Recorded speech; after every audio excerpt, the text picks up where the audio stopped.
आयुष आरोग्य कुटुंब कल्याण राज्यमंत्री स्वतंत्र प्रभार प्रतापराव जाधव यांनी घेतले गजानन महाराजांचे दर्शन। मंत्रिपदाची शपथ घेतल्यानंतर बुलढाणा जिल्ह्यात येताच मंत्री महोदय गजानन चरणी लीन। प्रतापराव जाधव यांनी केंद्रीय राज्यमंत्रीपदाची शपथ घेतल्यानंतर पहिल्यांदाच त्यांचे बुलढाणा जिल्ह्यात आगमन झाले आणि आज सकाळी प्रतापराव जाधव यांनी शेगाव इथे संत गजानन महाराज यांच्या मंदिरात जाऊन त्यांच्या समाधीचे दर्शन घेतले। आज संत गजानन महाराजांची पालखी आषाढी एकादशी निमित्त विठुरायाचं दर्शन घेण्यासाठी पालखी पंढरपूरच्या दिशेने मार्गस्थ झाली।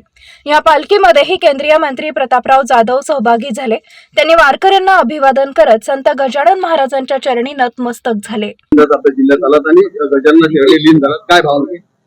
हे बघा, संत श्रेष्ठ संत श्री गजानन महाराज हे आपल्या सगळ्यांचं श्रद्धास्थान आहे आणि मी माझ्या जवळपास सगळ्या प्रत्येक कामाची सुरुवात ही संत गजानन महाराजांचं दर्शन घेऊन त्यांचे आशीर्वाद घेऊनच त्या ठिकाणी करतो।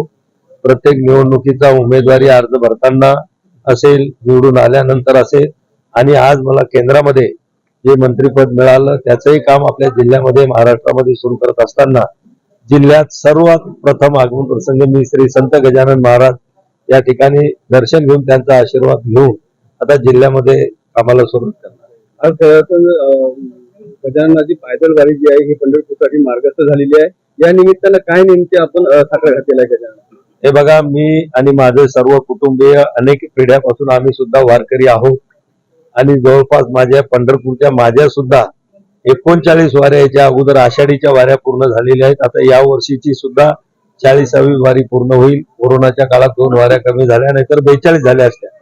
आणि संत गजानन महाराजांची जी पालखी पंढरपूरला प्रस्थान करते, मला वाटते साधारणतः किमान 2-3 वेळा तरी रस्त्यामध्ये कुठे दौरा असताना फिरताना त्या ठिकाणी मग त्या पालखीचं सुद्धा मी स्वागत करतो, दर्शन घेतो आणि आपल्या जिल्ह्यामध्ये ज्यावेळेस येते त्यावेळेसही दर्शन घेऊन बऱ्याचदा मी खामगाव ते शेगाव पैदल वारी सुद्धा संत गजानन महाराजांच्या पालखीसोबत केलेली आहे।